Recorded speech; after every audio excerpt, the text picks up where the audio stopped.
A Native American symbol, the Lakota medicine wheel, or the sacred hoop. First, a short excerpt from Black Elk Speaks, the words of Nicholas Black Elk as told to John Neihart in 1932. Black Elk says, after the Heyoka ceremony, so a Heyoka ceremony was a ritual where Black Elk shared with his people a vision that he had had. Okay, so there was a special ceremony that went with that. This ceremony took place in the spring of 1881 when Black Elk was around 17 years old. Okay, so let me start over. After the Heyoka ceremony, I came to live here where I am now, between Wounded Knee Creek and Grass Creek.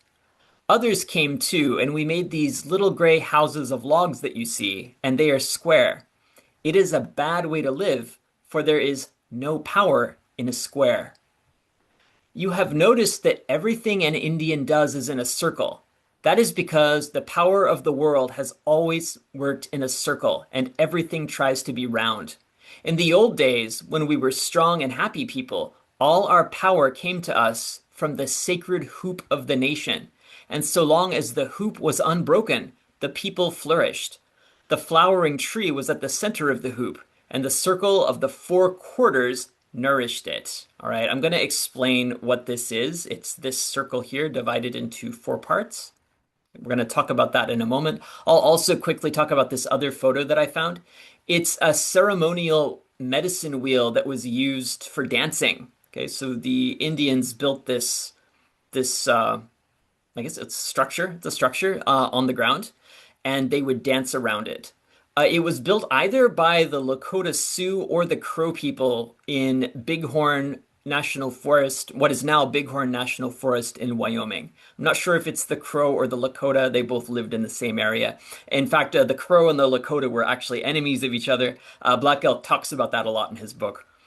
Anyway, let me go back to where I was. You have noticed that everything an Indian does is in a circle, and that is because the power of the world always works in a circle, and everything tries to be round. In the old days, when we were strong and happy people, all of our power came to us from the sacred hoop of the nation, and so long as the hoop was unbroken, the people flourished. The flowering tree was in the center of the hoop, and the circle of the four quarters nourished it. The east gave peace and light, the south gave warmth, the west gave rain, and the north from its cold and mighty wind, gave strength and endurance. This knowledge came to us from the outer world with our religion. Everything the power of the world does is done in a circle. The sky is round, and I have heard that the earth is round like a ball, and so are the stars. The wind in its greatest power whirls. Birds make their nests in a circle, for theirs is the same religion as ours. The sun comes forth and goes down again in a circle. The moon does the same, and both are round. Even the seasons form a great circle in their changing, and always come back again where they were.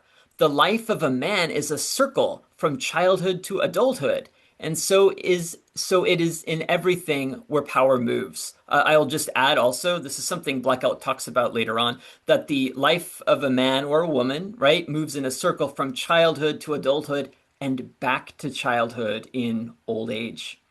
And so it is in everything where power moves. Our teepees were round like the nests of birds, and these were always set in a circle, the nation's hoop, a nest of many nests, where the Great Spirit, what the Lakota called God, mean for us to hatch our children.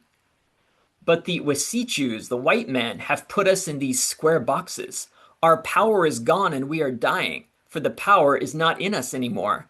You can look at our boys and see how it is with us. When we were living by the power of the circle in the ways we should, boys were men at 12 or 13 years of age. I think there's a typo in the book. So boys were men at 12 or 13 years of age when we lived by the power of the circle, the way that he says his people should. But now it takes them much longer to mature. Well, it is as it is. We are prisoners of war while we are waiting here. But there is another world.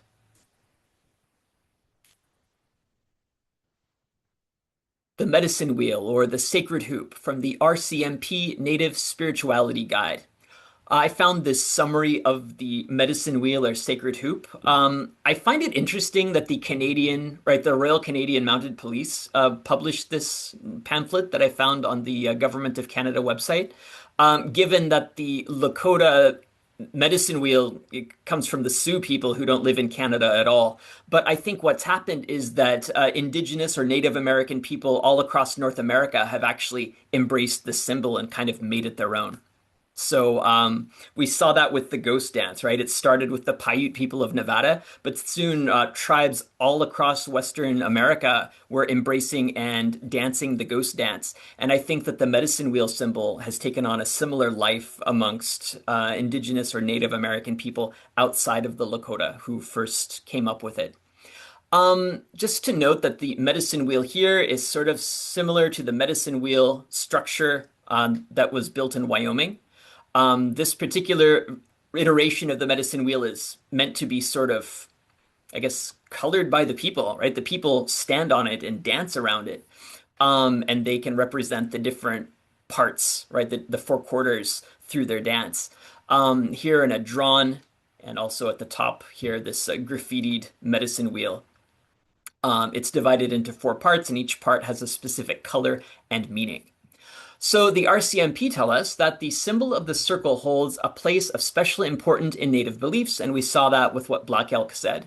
For the North American Indian, whose culture is traditional rather than literate, the significance of the circle has always been expressed in ritual practice and in art. The lives of men and women as individual expressions of the power of the world, the power of the world move in and are nourished by an uninterrupted circular or spiral motion. I've got to read that again because I don't think I read it very well the first time. The lives of men and women as individual expressions of the power of the world move in and are nourished by an uninterrupted circular spiral motion. That needs some punctuation it doesn't have. All right, so the power of the world expresses itself in individual men and women, and so they can embody the world's power with their lives on Earth, and they can dance the dance of the universe. This circle is often referred to as the medicine wheel. Consider the ghost dance, which we are learning about this week, one of many circle dances performed by the entire community gathered in a giant ring of people, as would have been done here long ago. Human beings live, breathe, and move, giving additional impetus to the circular movement, provided they live harmoniously according to the circle's vibratory movement. Every seeker has a chance to eventually discover a harmonious way of living with their environment according to these precepts. And as noted, the medicine wheel is divided into four parts with four different colors. The four powers. Each of the four directions represents a particular way of perceiving things, but none is considered superior or more significant than the other. The emphasis is always placed on the need to seek and explore each of the four great ways in order to gain a thorough understanding of one's own nature in relation to the surrounding world. The four cardinal points of the circle transcend the mere compass directions.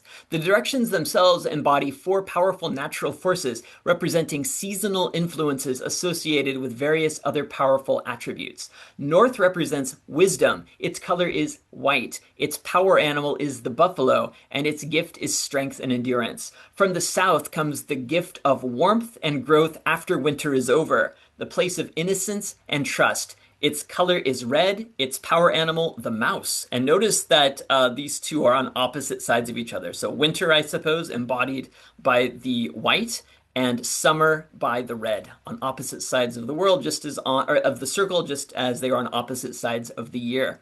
To the west is the place of introspection, of looking within one's spirit. Its color is black, its gift rain, and its power animal is the bear.